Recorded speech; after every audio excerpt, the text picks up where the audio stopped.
அஸ்ஸலாமு அலைக்கும். Welcome to Saimila recipes. இன்றைக்கி நம்ம பார்க்க போகிறது பொரிச்ச சிக்கன் பிரியாணி எப்படி செய்யலான்னு பார்க்கலாம். நல்லா உதிரியாக வந்திருக்கு. இந்த பொரிச்ச சிக்கன் பிரியாணி எப்படி செய்யலான்னு பார்க்கலாம். நான் 1/2 கிலோ ரெடி பண்ணியிருக்கேன். 1/2 கிலோ ரைஸுக்கு 1/2 கிலோ சிக்கன் எடுத்திருக்கேன். 300 கிராம் வெங்காயம், 300 கிராம் தக்காளி, 3 பச்சை மிளகாய், கொஞ்சம் புதினா மல்லி, 1/2 எலுமிச்சம்பழம், 100 கிராம் ஆயில் எடுத்திருக்கேன். இப்போ சிக்கன் பீஸ்களுக்கு மசாலா சேர்த்துக்கலாம். 1 ஸ்பூன் சால்ட் சேர்த்துக்குங்க. நல்லா பெரிய ஸ்பூனால் 1 ஸ்பூன் இஞ்சி பூண்டு பேஸ்ட் சேர்த்துக்கலாம்.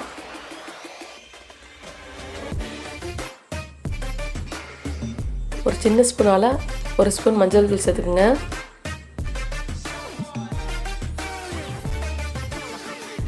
ஒரு 2 ஸ்பூன் மிளகாய்த்தூள் சேர்த்துக்கலாம். நம்ம கிரேவியில் மிளகாய்த்தூள் சேர்க்குறதால கம்மியாகவே மிளகாய்த்தூள் சேர்த்துக்குங்க, இல்லைன்னா காரம் அதிகமாகிடும்.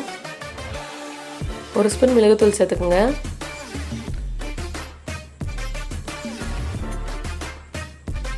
சிக்கன் பீஸுக்கெல்லாம் மசாலாலாம் உதிராமல் இருக்கிறதுக்காக 2 ஸ்பூன் கார்ன்ஃப்ளவர் மாவு சேர்த்துக்குங்க. சேர்த்து 1/2 எலுமிச்சம்பழம் சேர்த்துக்கலாம். எல்லாத்தையும் சேர்த்து நல்லா மிக்ஸ் பண்ணி விட்டுக்குங்க.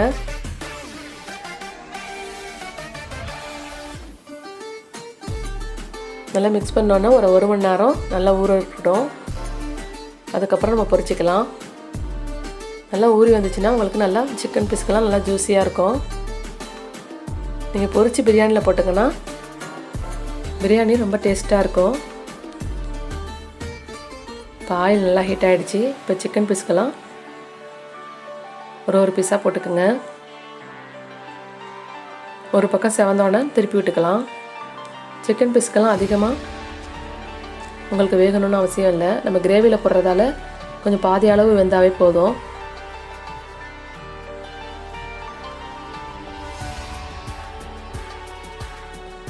நம்ம சாதாரணமாக பிரியாணி போடுறதோட சிக்கன் பொரிச்சு போட்டோங்கன்னா நல்லா அதில் உள்ள மசாலாலாம் சிக்கன் பீஸ்கள் சாப்பிடும்போது நல்லா ருசியாக இருக்கும்.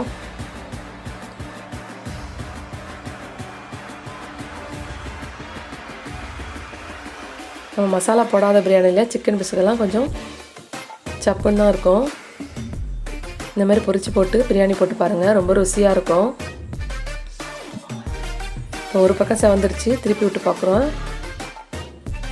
மறுபக்கமும் செவந்தோடனே ஒரு பிளேட்டில் மாற்றிக்கலாம். பாருங்கள், இப்போ 2 பக்கமும் செவந்துருச்சு.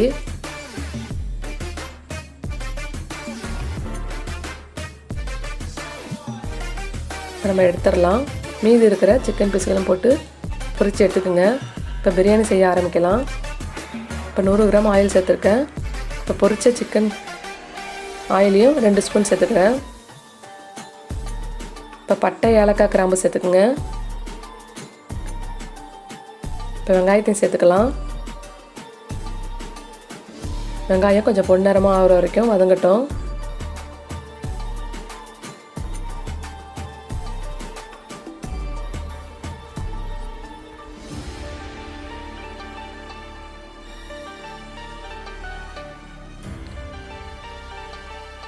இப்போ வெங்காயம் கொஞ்சம் நேரம் வதங்கட்டும். வெங்காயம் வதங்கிறதுக்காக 1 ஸ்பூன் சால்ட் சேர்த்துக்குங்க. சீக்கிரம் உங்களுக்கு வெங்காயம் வதங்கி கிடச்சிடும்.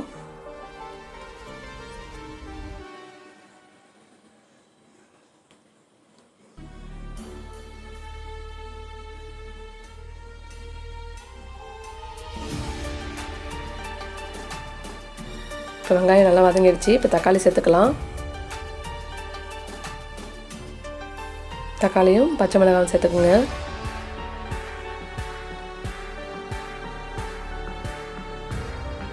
தக்காளி கொஞ்சம் நல்லா மசிஞ்சு வதங்கட்டும். அதுக்கப்புறமா மசாலா சேர்த்துக்கலாம்.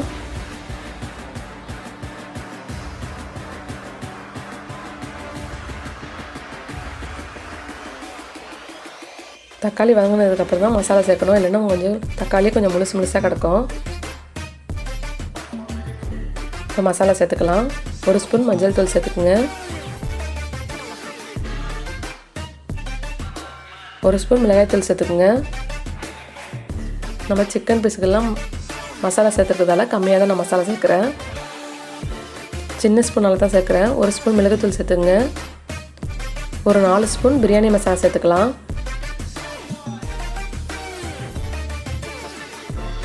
உங்களுக்கு காரம் கரெக்டாக இருக்கும்.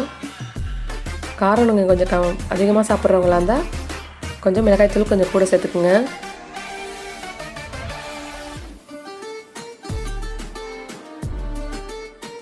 இப்போ மசாலா சேர்த்தோன்னா மசாலாவோட பச்சை வாசனை போகிற அளவுக்கு நல்லா மிக்ஸ் பண்ணி விட்டுக்குங்க.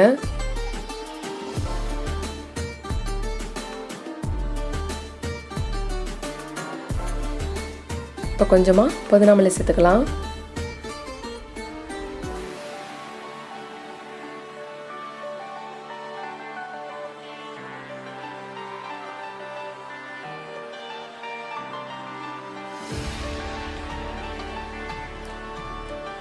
தக்காளியெல்லாம் நல்லா வதங்கிடுச்சு பாருங்கள்.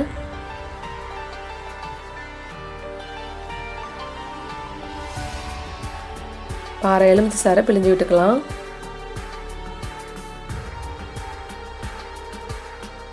இப்போ 1 கப் தயிர் சேர்த்துருக்கேன். நல்லா கெட்டியான தயிரை 1 கப்பு சேர்த்துக்குங்க. புளிப்பு இல்லாத தயிராக கட்டி சேர்த்துக்குங்க. இப்போ பொரிச்சு வச்சுருந்த சிக்கன் துண்டுகள்லாம் சேர்த்துக்கலாம்.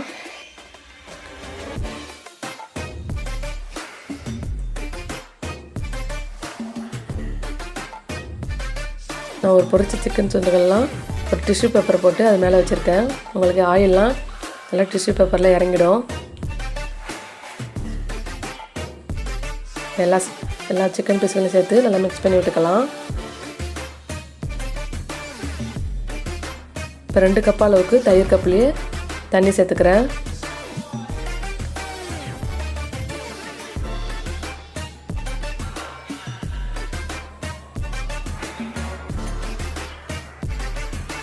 இப்போ ரைஸ் வடித்து தான் நம்ம பிரியாணி போட போகிறோம்.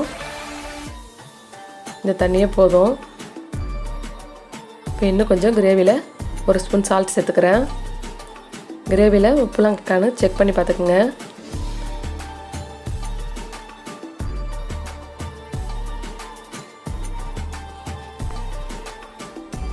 அது நல்லா மிக்ஸ் பண்ணி விட்டுட்டு ஒரு 10 நிமிஷம் நல்லா வேகட்டும்.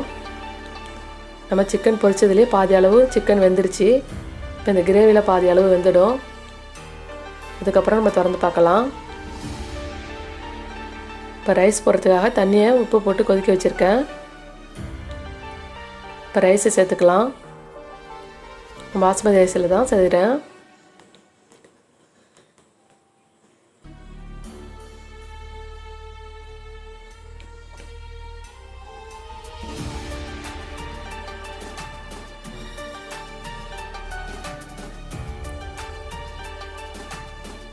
இப்போ கிரேவியை திறந்து பார்க்குறேன் பாருங்கள். நல்லா ஆயிலெலாம் பிரிஞ்சு சூப்பராக கிரேவி ரெடியாக இருக்குது. இப்போ ரைஸ் பாதி அளவு வந்துருச்சு. நம்ம வடிச்சிக்கலாம். கொஞ்சம் தலைன்னு கொதிச்சோன்னே நம்ம வடிச்சிக்கலாம்.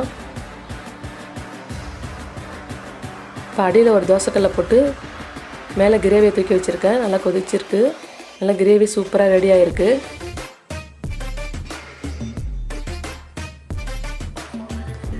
நான் 1/2 கிலோ ரைஸுக்கு தான் இந்த கிரேவி ரெடி பண்ணியிருக்கேன். இப்போ ரைஸை வடித்து கிரேவியில் சேர்த்துக்கலாம்.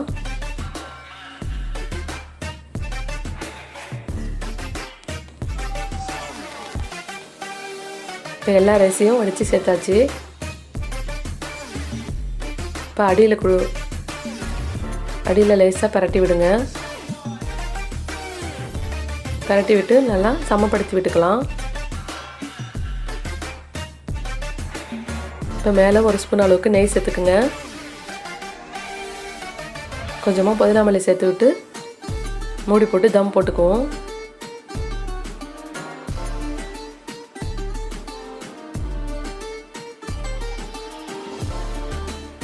இப்போ வடித்த தண்ணியை மேலே தூக்கி வச்சுக்கலாம். இப்போ ஒரு 1/2 மணி நேரம் தம்மில் இருக்கட்டும். சிம் ஃப்ளேமில் வச்சு தம்மில் வச்சுருங்க. இப்போ தம் முடிஞ்சிருச்சு. நம்ம திறந்து பார்ப்போம். எவ்வளோ சூப்பராக உதிரியாக சோறு ஒன்றோட ஒன்று ஒட்டாமல் எப்படி சூப்பராக ரெடியாக இருக்குது பாருங்கள்.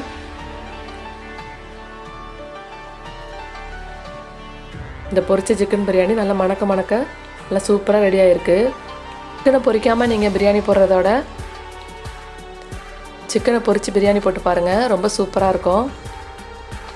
இந்த பிரியாணி ரெசிபியை நீங்களும் உங்கள் வீட்டில் ட்ரை பண்ணி பாருங்கள். ட்ரை பண்ணி பார்த்துட்டு கமெண்டில் சொல்லுங்கள். இந்த வீடியோ பிடிச்சிருந்தா லைக் பண்ணுங்கள், ஷேர் பண்ணுங்கள். மறக்காமல் நம்ம சரிமிலா ரெசிபிஸை சப்ஸ்கிரைப் பண்ணுங்கள். பக்கத்தில் இருக்க பெல் ஐக்கானையும் ப்ரெஸ் பண்ணிக்கோங்க. அப்போ தான் நம்ம எப்பப்பெல்லாம் வீடியோ போடுறோமோ உங்களுக்கு நோட்டிஃபிகேஷனில் காட்டும். உங்கள் ஃப்ரெண்ட்ஸ் அண்ட் சர்க்கிளில் நிறைய ஷேர் பண்ணிக்கோங்க. அடுத்த ஒரு இன்ட்ரெஸ்டான வீடியோவில் சந்திக்கலாம். தேங்க்ஸ் ஃபார் வாட்சிங். தேங்க்யூ.